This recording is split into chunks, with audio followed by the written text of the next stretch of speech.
अस्सलामु अलैकुम वरहमतुल्लाहि वबरकातुहू। आज की इस वीडियो के ज़रिए से हम आपके सामने एक बहुत ही अहम मसला पेश करने वाले हैं और वो मसला ये है कि औरतें नमाज पढ़ते हुए ये एक गलती हरगिज़ ना करें वरना उनको नमाज का सवाब बिल्कुल नहीं मिलेगा। और वो गलती ये है कि बाज़ औरतें जूड़ा बांधती है, तो क्या जूड़ा बांधकर नमाज पढ़ने से नमाज होगी या नमाज ही नहीं होगी या सवाब में कमी हो जाएगी। तो सबसे पहले हम ये समझ लें कि जूड़ा किसे कहते हैं।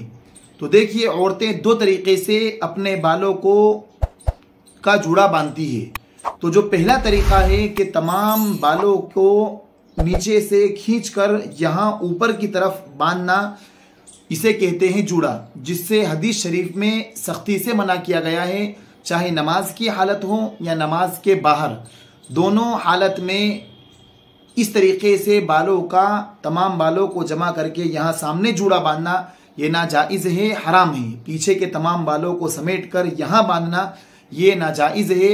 हदीस शरीफ में अल्लाह के नबी सल्लल्लाहु अलैहि वसल्लम ने ऐसी औरत पर, जूड़ा बांधने वाली औरत पर लानत फरमाई है। तो नमाज की हालत में ये गुनाह और ज़्यादा बढ़ जाएगा। अब दूसरा जो तरीका होता है कि बाज़ औरतें अपने बालों को जमा करके यहाँ गुद्दी पर, जो गर्दन के थोड़ी सी ऊपर यहाँ जमा कर लेती है, तो इस तरीके से जूड़ा बांधना ये बिल्कुल जायज़ है। बल्कि नमाज की हालत में तमाम बालों को यहाँ पर जमा कर लेना ये अफजल है, इसलिए कि जब औरत सजदे की हालत में जाएगी तो उसके कुछ भी बाल नज़र नहीं आएंगे, बल्कि जो बाल समेट कर ऊपर कर लिए हैं तो सजदे की हालत में वो दुपट्टे के ज़रिए से भी बाल नज़र नहीं आएंगे।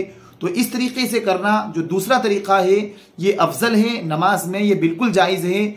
और हदीस शरीफ में इस तरीके से बालों को यहाँ गुद्दी के नीचे जमा करने पर कोई वईद नहीं आई है, बल्कि इस तरीके से करना जायज़ है।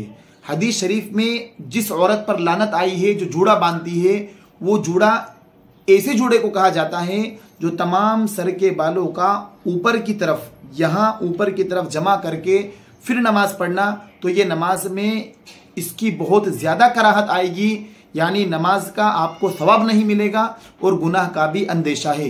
अलबत्ता नमाज हो जाएगी, फ़र्ज़ आपके ज़िम्मे से अदा हो जाएगा।